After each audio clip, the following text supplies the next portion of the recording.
It's a little bit overcast this morning, but it's warm. Here's Dad, he's just picking me up because we are just heading into town to grab a few things.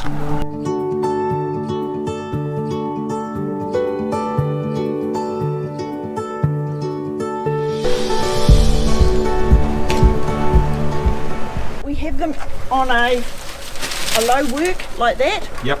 Or possibly better maybe on a farm to have it like that. Is that a cherry too, is it? Yeah, it is. It's just been grafted up here. Oh yeah. As opposed to down there. Alright. So you've already got, like, the tree's going to grow up that way rather than, you know, yep. less likely for no. stock to eat it. On, or, yeah, yep. That was all I thought. I'll get 4 of them, eh, please? Or 2 of each? 2 of each? Yeah, is that right? Perfect.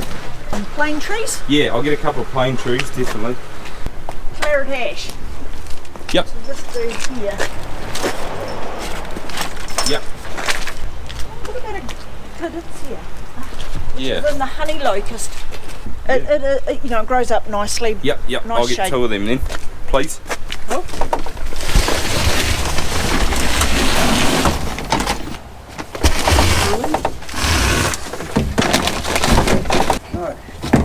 I'm going to sit it up there.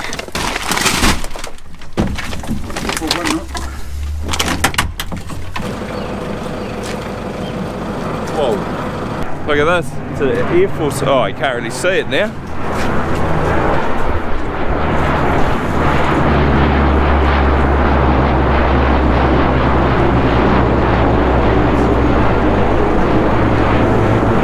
We don't really get planes like that fly over here because we don't really have much of an Air Force, so it was an old Hercules. That was quite cool. I've just shot up here when we got back from town.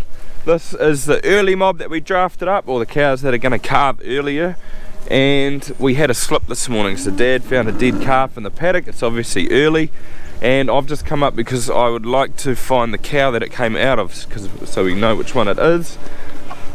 I'm not sure if I will be able to find it now because they're all pretty full. We'll see how I get on.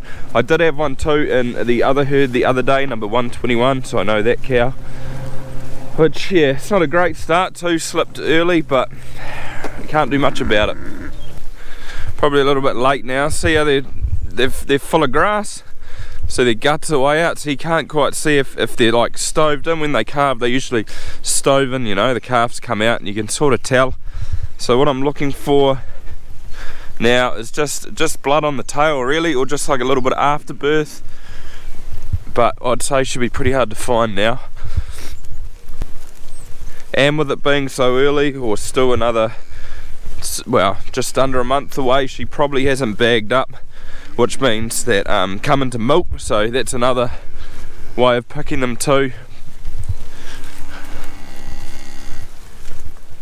Hey girl. Nice little cow.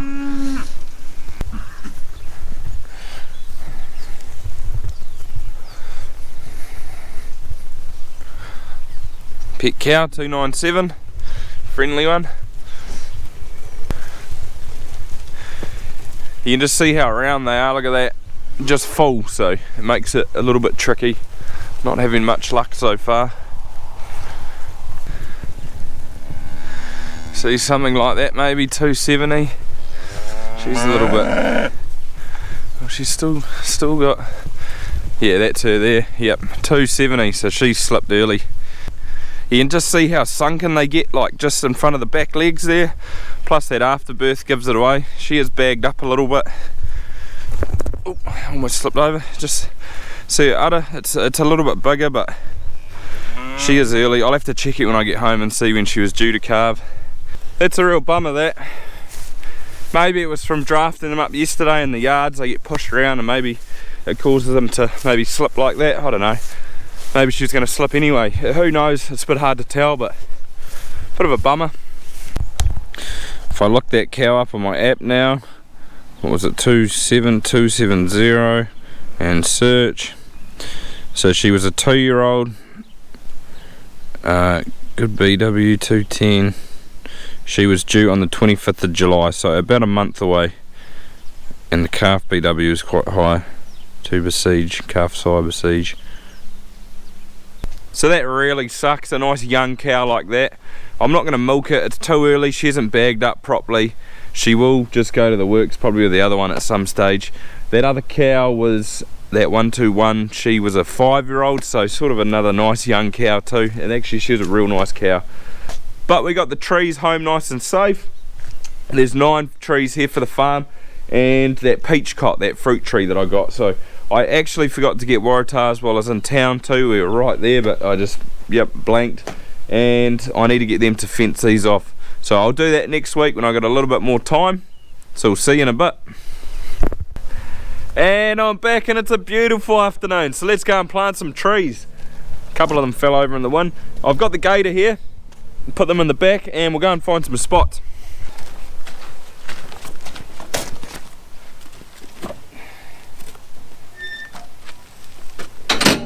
So that's about everything. Plus I bought a new sledgehammer this morning, nice and new. Right, let's go.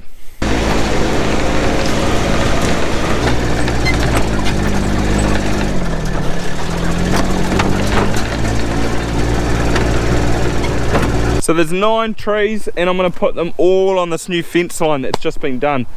So I'll get, I think I will get, how many? I'm just thinking, maybe 2 or 3 along here. Maybe 2 or 3 along there, and I might do, is that 3? So I might do 2 along that far fence line, and then there's a dead one out the back that I planted a couple of years ago. So I'll replace that with one of these cherry trees, I think, which would look good. So I picked the tree. I'm going to go with the cherry tree here, and I don't want to put it too close to the gateway, and I don't want to put it next to a post, because once the roots go out and the tree grows up, if it does, it's going to touch the wire. At least it's not going to knock over a post, it'll just push the wires out. So that's the theory. And how far out do I want to go? Right about there, I reckon, eh? Maybe a little bit closer, something like that.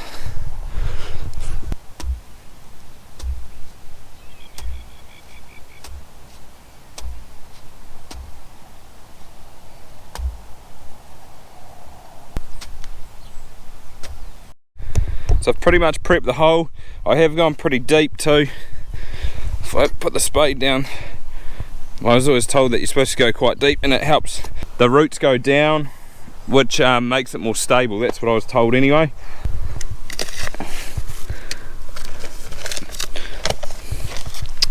Right, that'll come out of there. And then before I put the plant in, or the tree in, grab a few of these. These are just like slow release fertilizer tablets.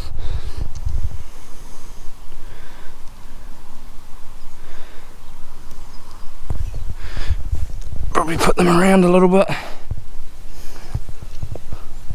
Something like that. Bit of food for the tree, help it along.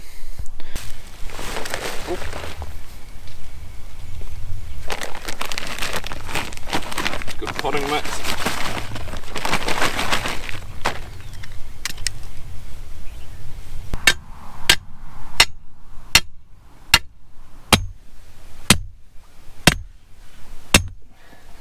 So that looked pretty good. I've planted the tree. I need to tie it off or brace it against, put some nice soft string around it and tie it against these posts here, so that when the wind comes it doesn't sort of blow it, and then that middle wire there I could tie it off against there so it doesn't blow over. Put the waratahs around. I just need to put some insulators and some wire on it and hot it up to the fence so the cows can't reach through and get it, and then it's done. Tree number 2 done. So I put a plain tree in here. There's a cherry and a plain. Now a couple of videos ago in some of my drone footage, somebody said that paddock where the cows were just look black as. What do I have to do before the cows go in, or when am I going to graze it again? Well, this is the paddock right here, and it did look pretty black. There'd been a lot of rain. It's also sort of like a clayey peat paddock, so they tend to look a little bit black. The cows make a bit more of a mess than they would on, say, the hills. But this is about 9 to 10 days growth, and you can see it is looking pretty good now. There's just a wee little spot over there that was a little bit black because the water came up, and along this fence line, but that's always going to be like that because this is where the hedge was, so there's not much grass here anyway. And then they went from there into here on my last video, and I said that looked pretty black too. The cows did make a little bit of a mess around this pile of stuff, but that needs reseeding. But the rest of the paddock is fine. It doesn't look so good there, but that will recover. So this is in here, this is 8 days. The cows are in here 8 days ago. And you can see the grass is growing. And the grass will certainly be growing on a day like this. It's actually pretty warm today. I don't have to wear my jacket after about 11 o'clock this morning. But give this about a month, so it's the 1st of July today. Say early August, I should be coming about back in here. So, well, I won't have my herd till about mid-August. So we'll say mid-August, I'll sort of be grazing these paddocks off again. So I've put another couple of trees along here. I was going to try and get 3. I've put a cherry and a claret ash, but I can't get one in here, or I don't really want to. Because the spacings would mean that it would go in this slot here, and I sort of want to overflow this eventually at some later stage, so I don't really want roots coming out into that. That's the sort of reason. It's a little bit close to the drain, and I've got 5 more to do. I was going to put one over there too, but it's a little bit close to that fire. I don't really want it getting burnt. I can do that another year, so I might go and put a couple up there. Oh, I can do that fence line, so I might do 2 or 3 along there, and then the rest along this fence line here. But the sun's going down, so there's not too much daylight left. I am going to head home, grab Willie, and we're going to go and feed the chooks up at Dad's. He likes to do that. All up these trees, I think they were about $560, something along the lines. So say $50 a tree, which I'm not too worried of the price. It's just good having them around. Part of the reason is for the shade for the cows, get nice big shady trees, and also the bird life. That's another positive. Plus they look good in the landscape. So I didn't want to plant too many of the same species next to each other. So I want to mix it up so there's different trees next to each other, because I think in the autumn it looks quite cool when they change colours and start dropping their leaves. Plus if I've got trees, or the tuis, like those cherry trees, so if I plant one here, one over there, you know, they're all around the farm, then we can sort of attract nice bird life all around the place. I got a few negative comments when I took the hedges out about the wildlife and the fauna that live in them. Down here in New Zealand we don't really have wildlife and fauna that live in hedges. You get the odd bird species, but they're not native. So by planting these trees, hopefully we can encourage more native birds like the tuis to come and, well, come onto the farm. But if you like the video, guys, give it a thumbs up, that'd be awesome, and I shall see you all again next time.